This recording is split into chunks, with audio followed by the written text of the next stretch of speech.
Welcome to Plateline Resource, your home for the culture, the approach, and the techniques. I'm your host Brian, and today we're going to be talking about the pillars of cymbal playing.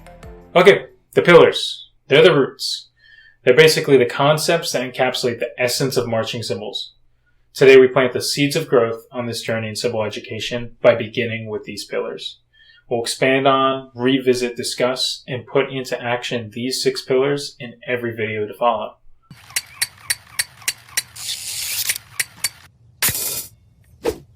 The 6 pillars are positions, flashpoints, flips, music, release and reloads, and body movement.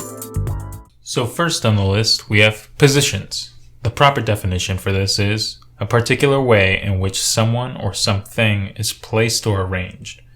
So just like how a dancer utilizes many positions in choreography and how they use flows and combinations of positions with a ton of angles and interpretations using cadence, transitions, and precise placement, cymbal players can relate due to their inherent visual aesthetic that blends so amazingly into their responsibilities as a musician. Absolutely unique. Next on the list, we have flashpoints. Flashpoints tie into the visual side of playing cymbals. It's no surprise that cymbals are a shiny piece of equipment. Flashpoints are checkpoints of light refraction, usually gauged using the inner part of a cymbal as a reference.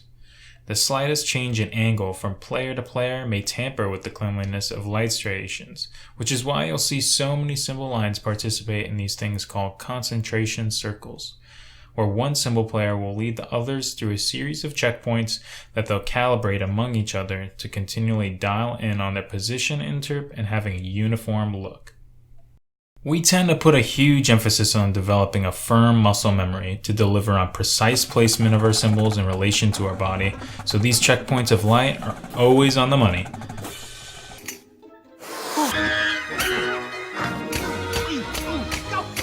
Cymbal players should be aware of how the light striations develop in their motions with the music or metronome. They play a major role in developing visual clarity in the different transitions and tricks cymbal players use in a sequence. Moving right along, third on our list is flips. If you've ever hung around a cymbal player, you've probably heard this word thrown around. Flips are a visual motion initiated using one's wrist, fingers, and elbows. With a good ratio of those, you get these.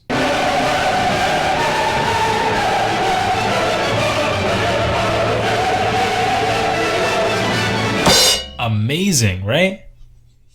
We'll teach you all types of ways you can use to develop this motion, and you'll be a pro in no time. Number 4, music. Yep, you can make sound with these too.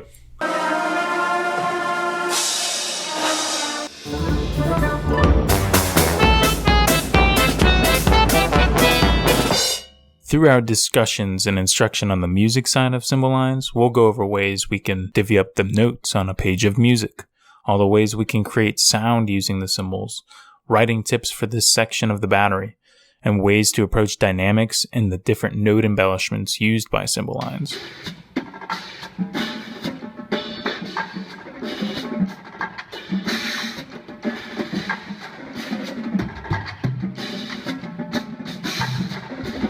We have a lot planned here at Plateline Resource so we can get the most out of your cymbal line musically. A former instructor used to tell us, we hold 'em and we hit 'em. Where's the lie? We'll hold 'em all right, and we're going to hit 'em with pristine touch, tight control, maximum resonance, and sniper-like precision. Boom.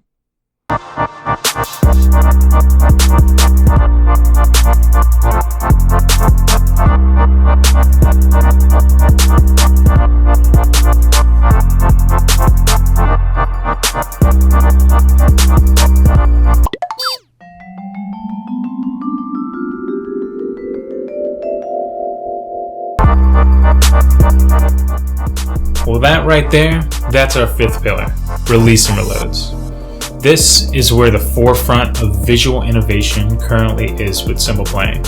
Every year, people are exploring, inventing, and adding value to this technique. Now, what is this technique? Well, in a nutshell, I like to define it as anything visually done outside the Garfield grip, named after the Garfield Cadets of Bergen County. Nowadays, the Garfield grip has been adopted for the most part as the primary way to hold marching cymbals. Now, when you go outside of this and the cymbals then either dangle on your wrists, spin and rotate on your fingers, or even get tossed in the air, well, that is when the cymbal is released. When you launch the cymbal back onto your hand into a grip to play notes or be in a new position, this is called being reloaded, hence release and reloads. In Garfield, one will have maximum control for position accuracy, speed, and engaging a higher sensitivity to attacking notes overall. Not to say those things aren't all possible outside of Garfield, but it certainly becomes more of a challenge to achieve those attributes depending on what you're doing and how you're implementing release and reloads. Cymbal lines are constantly trying to one-up each other through their flurries of movements using the versatility of this technique, or pulling off a mind-blowing sleight of hand trick that leaves you scratching your head wondering how that was pulled off.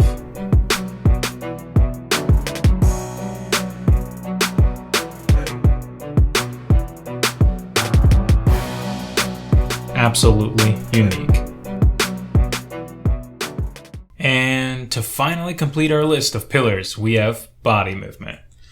Not as specific to the instrument as the other 5 pillars, but still very important to discuss. The main reason for including this when talking about cymbal lines is because of the sheer choreographic and marching availability of a cymbal player. No drum restricting their movement, only extensions of their hands that they can freely manipulate to cater every theme and every demand the marching activity brings to the table. The pillar will explore drill writing tips, choreography, and how that relates to your hands, ways to use cymbal players on the floor and field, strength conditioning in relation to cymbal playing, stretching, the importance of posture, and more. So that's it, everyone. The pillars of cymbal playing: positions, flashpoints, flips, music, release and reloads, and body movement.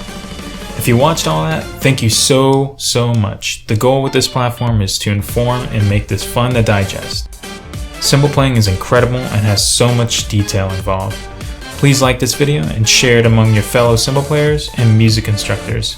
Also follow the Plateline Resource on Instagram, Twitter, Facebook, and bookmark our website that just launched that will have all this content as well. Let's make this information commonplace. I'm so looking forward to shining light on the mysteries of cymbal playing and creating a place of accessibility and discovery. See you next time.